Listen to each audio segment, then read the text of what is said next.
For more latest news from the sports multiverse, please like, share, and subscribe The Bridge and hit the bell icon to never miss a notification.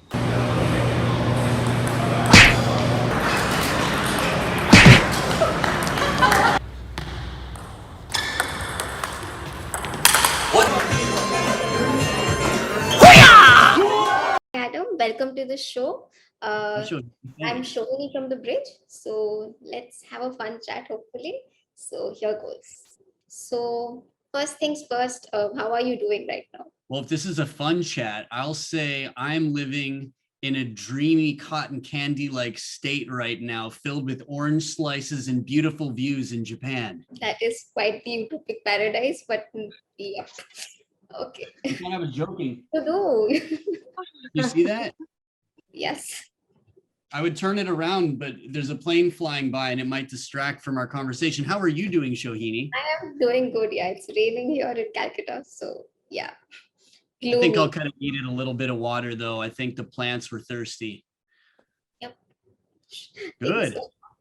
Yeah, congratulations on the rain. So, yeah. So, going back, way back now. So, how did you start with table tennis? Were there other sports you were interested in? That's not way back. I thought you were talking about like the Big Bang or something. We're just talking about my birth. That's pretty modern. Jeez. See the gray coming in here? I trimmed before this interview. How did I get started in table tennis? Well, I grew up in a sports family and my dad loved to play ping pong. So we played on the driveway and he would do some pretty magical stuff that made it really fun for us. You just keep the ball in play. And I learned a lot from him. And then after I started beating him regularly, I decided to seek people who were, I guess, filled with knowledge that I could continue to learn from. And he applauded it the whole way. Nice. That is nice.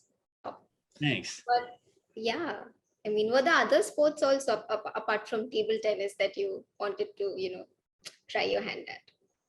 Well, I grew up playing baseball, basketball, and soccer or football, depending on what part of the world you're from. I also played tennis just for fun, no tournaments, but in leagues, it was baseball, basketball, and soccer. Fun question now that you say tennis. Like, so who's your favorite player? Tennis player, Yeah.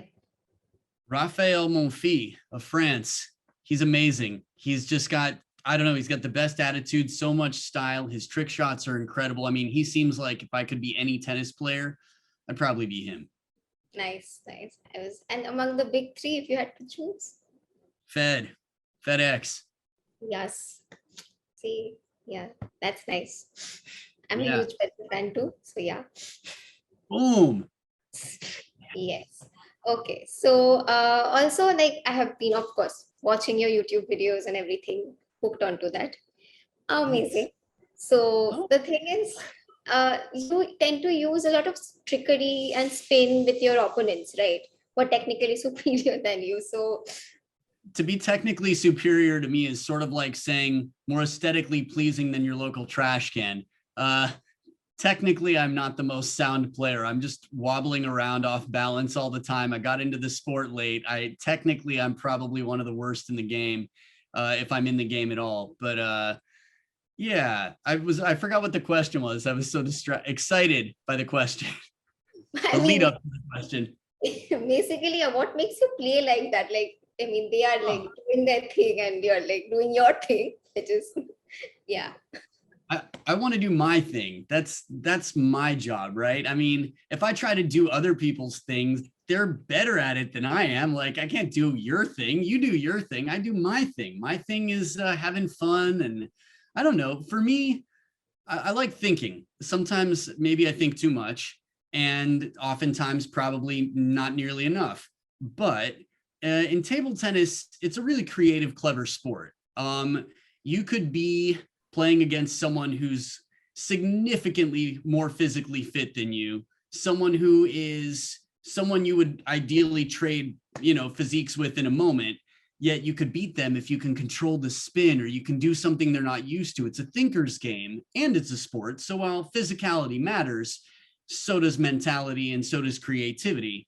So I never really liked disappearing or blending in too much. I like sort of standing out and having fun and trying things that are different. You know, I don't know for sure if I'll ever live again. I know I've got this one, so I want to make it fun and I want to try things. And I think that's sort of my style of play. I think influenced by my dad and anyone else who sort of made it really fun for me. I want to have fun while I'm playing and make it fun for others in the process if I can. Yeah. Yeah, eccentricity is definitely a thing with you that way. So, yep, definitely. No, I'll keep my shirt on. I know, just in case. The bridge is like a little avant-garde, but not so edgy that I could just. We'll see. We'll see. You let me know. You give me the cue. I'm ready. Definitely. I'm just laughing so much right now, but okay. Coming. Okay. No. Take your time. Take your time. I'm done. Yeah. You done? You want any water for the dryness after laugh, post-laugh water? Sanitizer? It's just, no, it's water in a spray bottle. It is sanitizer. It's alcohol for sanitizing. Yes. So you are known as the voice of table tennis. How does it feel, firstly, to be given that, title of sorts? Good. Feels good. I love the sport. So yeah, I mean, let's put it this way. It feels good because I feel like if people really hated what I was doing overwhelmingly, they would probably vote not to call me that because it would be a shame, right? They'd be like, no, this is our sport. That guy? What? He's not the voice of our sport. Are you kidding me? So no, I take it as a term of endearment, and I'm very thankful for that, for one.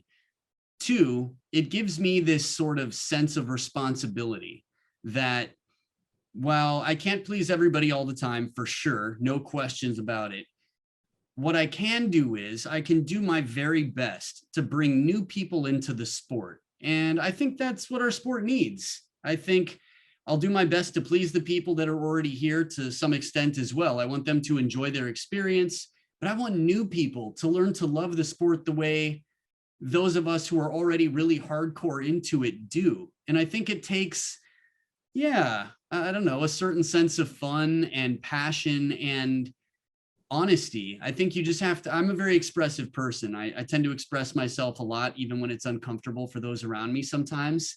But I have my own private room now, so I can express myself however I want. Nobody else has to smell it. That's the best. What were we talking about? Oh yeah, the voice of table. Right. So yeah, no, I'm flattered and excited, and I hope to do my best to help everyone who loves the sport as much as I do, more or even a fraction of, to help them enjoy it and really sort of bring a sense of, I want anyone who's involved to be proud that they are, whether they're a Paralympian, an Olympian, or a recreational player. I want them to feel warm and cozy that they're here, that they're surrounded by love and good people. And, it's just a good place to be. That's the environment I hope to help create with my megaphone in the sport. Nice. Yeah, you do definitely do that. So yes. So your job requires you to travel around a lot. So at the TT tournaments, what would be your, like, I'm sure you have like a million fun memories, but if you had to pick a few. I'm trying to think since I'm wearing my shirt, I think this rules out about 98% of the stories. Let me think. Wow. I mean, it's fun for me all the time. I think it's especially fun for me meeting new people. Today, the volunteers at the stadium at the Paralympics came up to me, and my Japanese is so-so. By so-so, I mean, not great. And they were really, really kind, and they were offering me chocolate. And then they said something like, "We are your biggest fans." And I was like, "Really? For what?" And they're like, "We like the way you talk about the sport." I said, "You can hear me?" They said, "Yeah, we all come up to listen." And I was like, "What?" So that was really exciting for me. I don't think that really addressed your question. It was a fun moment. That's a good Funny moment. stories. Oh, here's one. Here you go. Okay. This is a little bit more self-deprecating instead of me just tooting my own horn here. English is like my third nothing. It's my third. I don't speak it very well sometimes. Okay, I was in the Philippines in 2015 at the Philippines Open. And it was not like a major table tennis stadium. It was a little bit more middle of the pack in terms of the facilities at the time. And I'm used to having I'm used to being able to hear myself in my headphones when I talk. And for some reason, the headphones, I couldn't hear myself at all. So I didn't know what I sounded like. And it was tough for me to monitor my voice or my tones. So I asked if there was anything that could be done, and they were really happy and eager to please. I didn't know what they did, but they hooked up a microphone that the whole stadium could hear. But I had my headphones on, which are really noise canceling. So I didn't know anyone else could hear it. It just started to sound more like normal in my headphones. So I think it was Kasumi Ishikawa, let's say, versus, I forgot who, let's say it was Mima Ito. They're playing the women's singles final, and I'm commentating, and I'm like, Kasumi here with one that gets away, but she's got to stay focused now. And she's looking around. I'm like, but she's not, she's clearly a bit distracted. And then someone taps me on the shoulder. I only watch the TV screen. I don't watch live. So I wasn't looking at her. I was looking at a TV screen, which is very different. So she's looking right at me like, seriously, dude, can you shut up for a minute? I'm trying to play. And I'm like, she looks so distracted right now. She has to focus. Someone taps me and I'm like, so then I sort of talked much more quietly for the rest of the match. And I found out after that match that there was a way we could unplug a microphone so that the whole stadium and the players didn't have to hear me commentating and revealing tactics and my opinions about what was happening. Ouch. That must have been something. Yeah. I'm not easily embarrassed. In general, I think they knew that my intention was not, it didn't come from a bad place. I wasn't criticizing their fashion or like shaming them in any way, just simply distracting them, not realizing I was hooked up to the PA. So, but it was a funny moment, I think, to look back on. But are there any difficulties to your job? Like any, Oh, yeah. I mean, well, where to even begin? So I guess any job has its difficulties, but from the trivial stuff to say like traffic on your way to work, let's say this almost falls into the silly stories category. I hope you're not planning on eating anytime soon and not easily disgusted. Okay, good. The short way to it is I have to prepare for long shifts sometimes. And sometimes there's not a long break between matches. Today was actually one of those days. I got home just in time. It worked out great. I was having a sensitive stomach day, and it was deep in a match. Korea Open, I'm going to say 2019, I think. Ding Ning versus Sun Ying Sha. I'm thinking to myself, man, can I use a bathroom break? This does not feel good. There's no one else commentating. Just wait it out. Hold yourself. You're good. They went to game 7 and I was like sweating profusely thinking, what do I do? What do I do? I'm like, somebody win 11-0, 6-6. They were at 6-6. And I'm like, this is the worst. And then I thought back to one time where one of the producers said to me, hey, there was a little technical accident and we didn't actually record your voice. Can we re-record the second half of game 3? And I thought, well, if that's okay, then if I'm about to poop myself, I better run to the bathroom now because this could be really bad for everybody if I stay here. And I thought, it'll be okay. I left. I didn't make it all the way to the bathroom. I ended up having to, the details we can leave out of this, but I did throw away my underwear. And the end of the semifinals for Ding Ning and Sun Ying Sha Korea Open has no commentary for the second half of game 7. And I'm stronger for it, I'm packed lighter now, one less pair of underwear when I travel, so my suitcase never gets rejected. The stress of the job, sometimes you have long shifts, and that graphic story is probably the best demonstrator and most memorable experience I've ever had to remind myself to do my best to plan for the future for long shifts. That's one of the stresses of the job.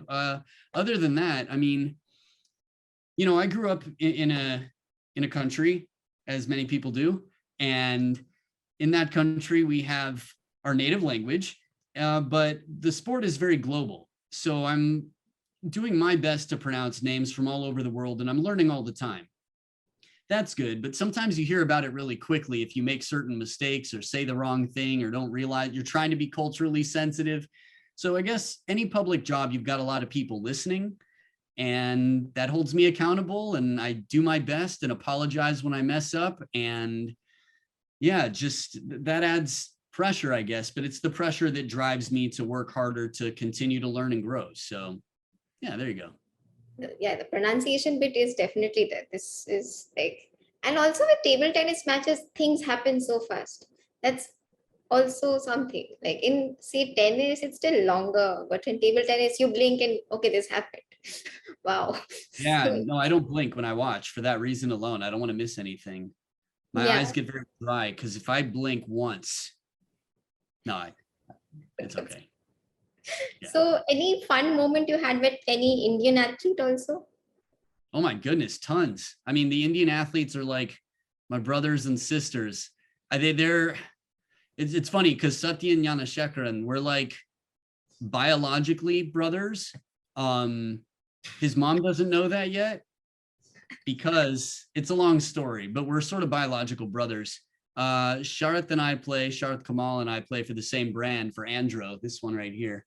Manika Batra, I met her at the US Open years ago, and we've been friends ever since. I think we both like dancing a lot. So yeah, we're both competitive people. So we go at it. Like when we dance, it's like people clear the floor and it's like a scene from like Step Up or one of those movies. Anyway, she gave me a headband because she knows that I like pink. And she had a pink sort of, not a tiara, it's just a headband. It wasn't a like princess crown. She gave me one of those, and I tried it on and tried to put my hair back like hers. And I've got some great pictures from that experience.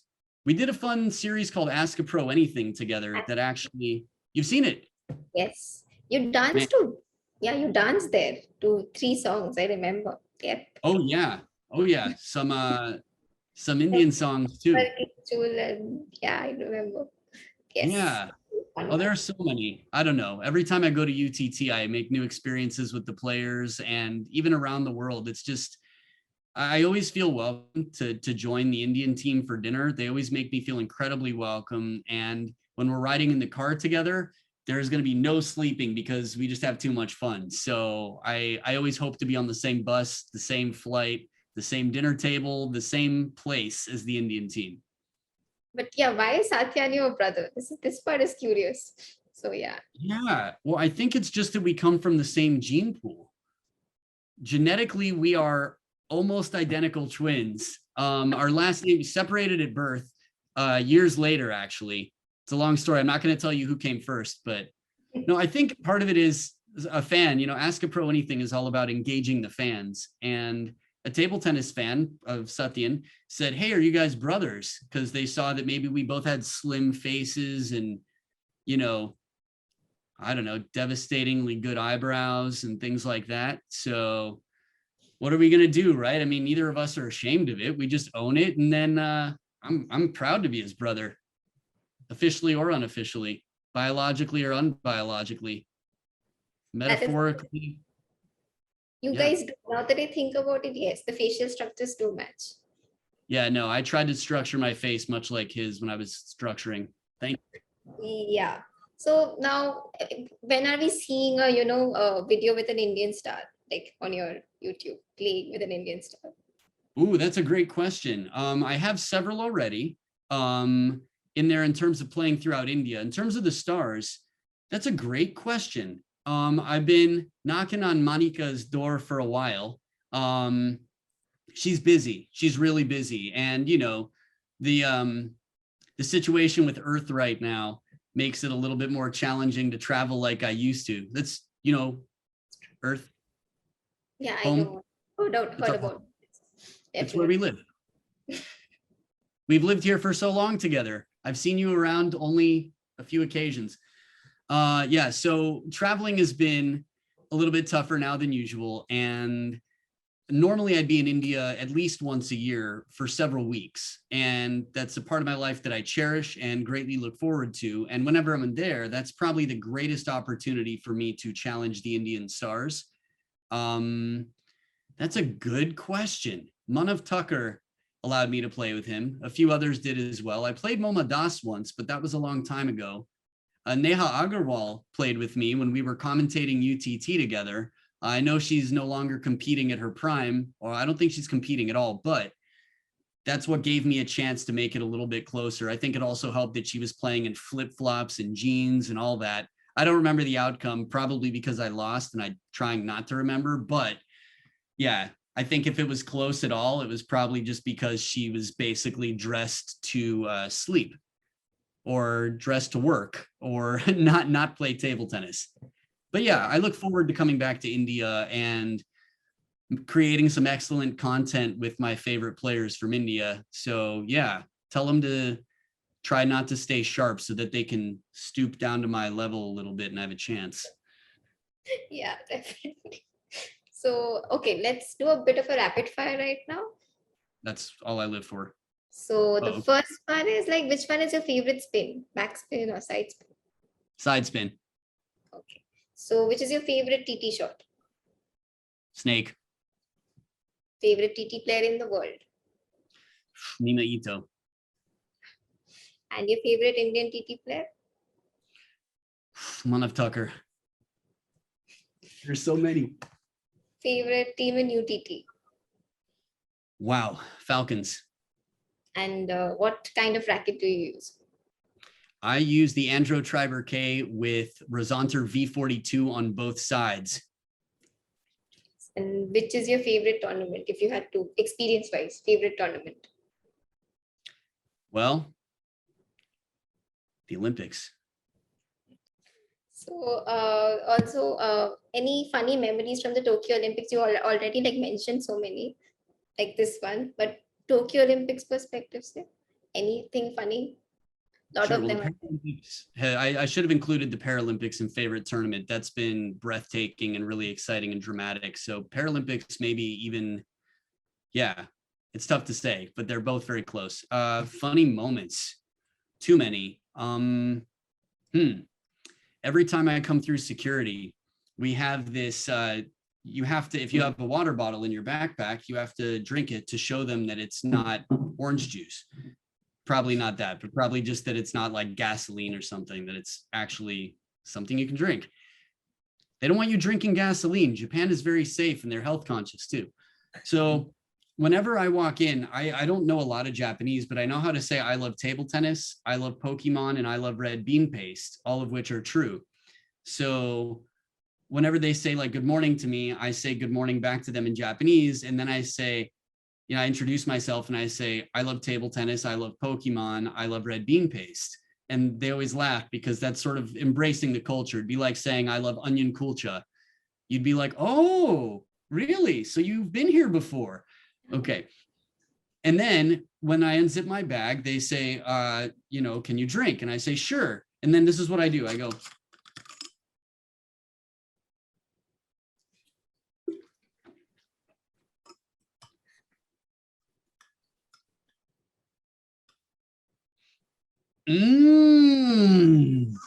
oishi desu, which means it's delicious. And then I say mizu daisuki, which means I love water. But I always treat it like I'm judging the water, like I'm like a wine connoisseur with my water. They don't care what I think about it. They don't even care if, I mean, the fact that I put it in my mouth is enough for them to know that it's most likely water or something that's not super harmful to other people. So yeah, but I make a real show out of it. And then when it's done, oh, when I walk through the metal detector, I always stick my arms out like this. And I don't need to, but I do that. And then I keep them that way until they say, okay. And then sometimes I turn and I go, yatta, which means I did it. And then I turn to the security here and I turn to the security there. But they seem to really enjoy it because they're not in a life or death situation. They are doing a relatively monotonous job. You know, they stay there for their whole shift watching people empty their bags and come through. So I try to make it fun for them. And that's really fun for me to see their reaction. And then the next day when I come in, they'll say, Adamu. And I'll say, hi, Adamu des. Like, yes, I'm Adam. And then they'll say, Takyu daisuki. I'll say, so desu. Poketo monster daisuki. So desu. Anko daisuki. So desu. They remember that I love those three things. So that's been one of the highlights, other than seeing coworkers and yeah, just meeting people from around the world. That's a nice one. That's a really nice one. But Thanks. coming to YouTube, so how do you plan to, you get your videos get a lot of views. So yeah. Now the thing is, how do you plan to make the sport more accessible through your YouTube space? And like, what is the, how can it be better now that we are in a pandemic situation? Yeah, well, let's put it this way. The pandemic, I wouldn't wish on anybody or Earth, but I do think there's silver lining to it. Like learning how to deal with things remotely, or learning how to overcome obstacles, or learning how to plan for a future that doesn't rely on physical space as much. I mean, there are a lot of things that we have learned, whether it's career-wise, whether it's mental health-wise, or just sort of what matters. You know, sometimes you don't miss something until it's gone. And that could be human touch. It could be a hug. It could be seeing friends or friendship. These are subtle things that maybe you don't get as much, you know, you don't watch rap music videos and people are just talking about the subtle, you know, like, oh, nice to see my grandma today. Although that'd be a great song that I'd like to record. So during the pandemic, I think a lot of people have relied on their computers and, you know, digital media more and more. So I don't find it to be a disadvantage to encourage people to play table tennis. I actually think almost the opposite, that maybe more people can witness the table tennis. And table tennis, this is one of the beauties of the sport. You don't need an entire field for it. You don't need a 10-foot tall hoop. You don't need a field goal. I mean, you can have a table tennis table at home, and maybe not everybody, but in terms of space, there are a lot of places you can fit a table tennis table. So it's not an expensive sport to play.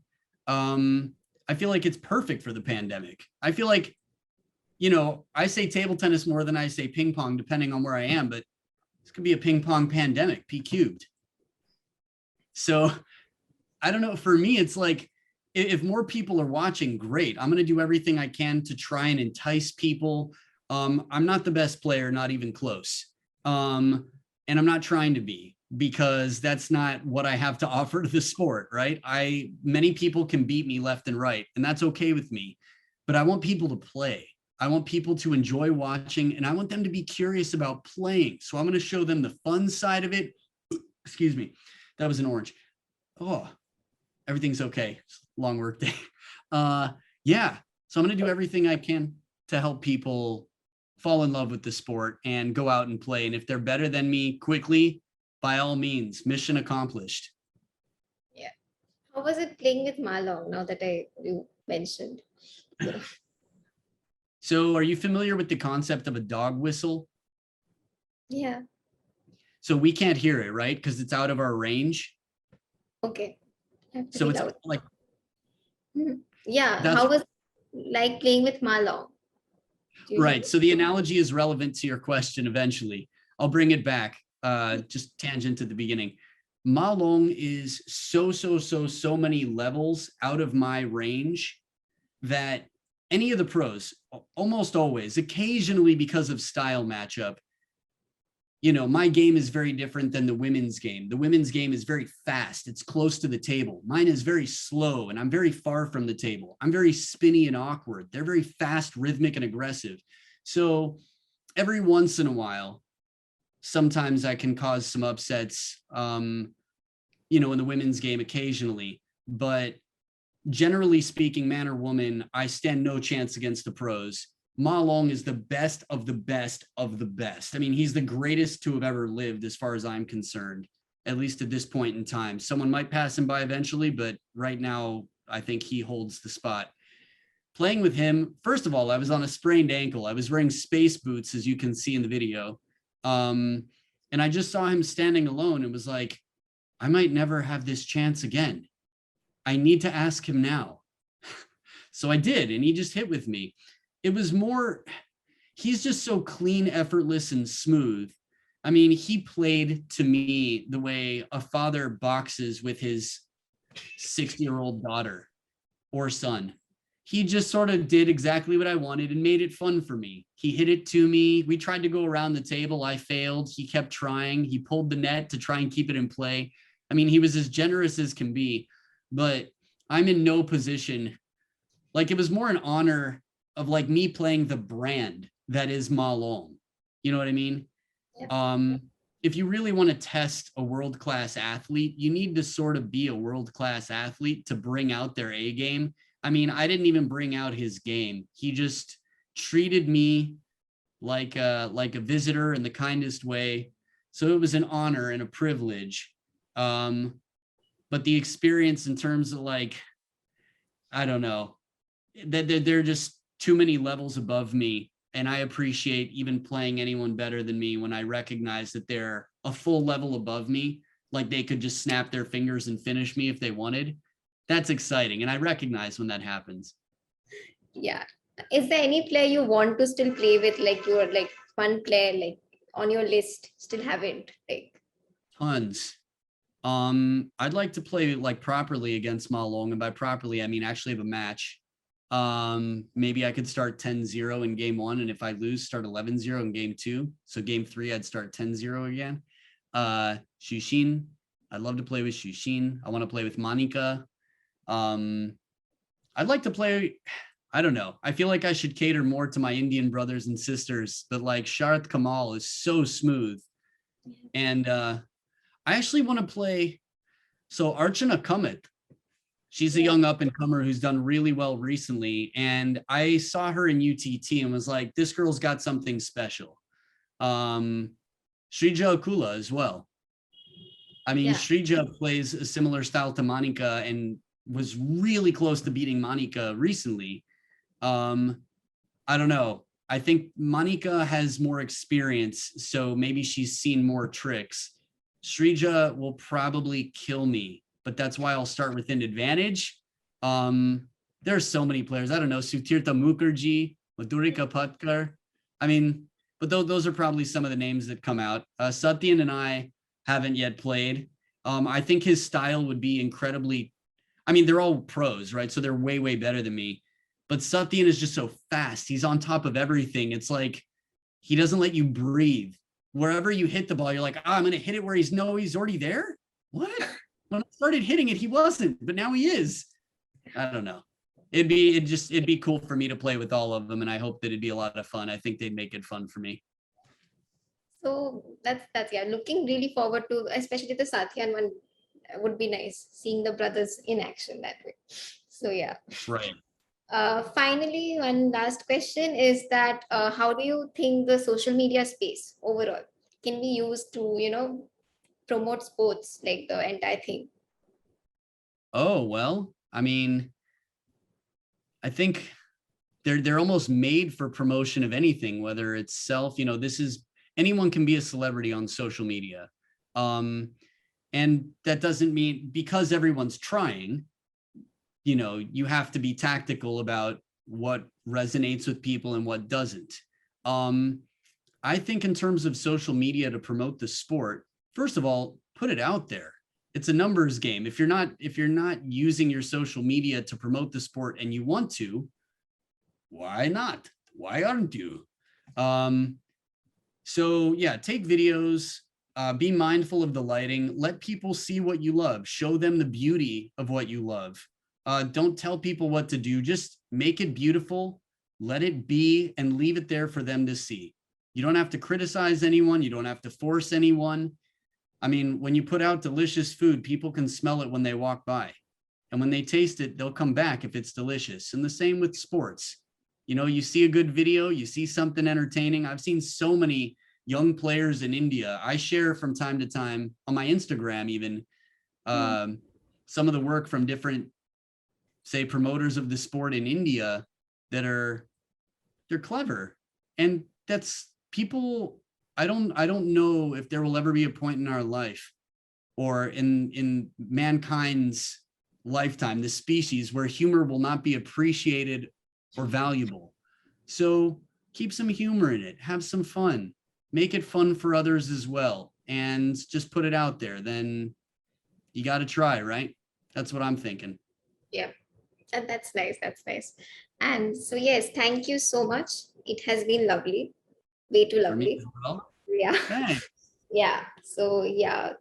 For the long shifts, I'm hoping you take care more. Definitely. Yes, yes. I got the oranges. Definitely. I'm good. Definitely. So, yeah. But yeah, thank you so much, Adam, for doing this. So, yes. Thank you. Thank you for having me. My pleasure.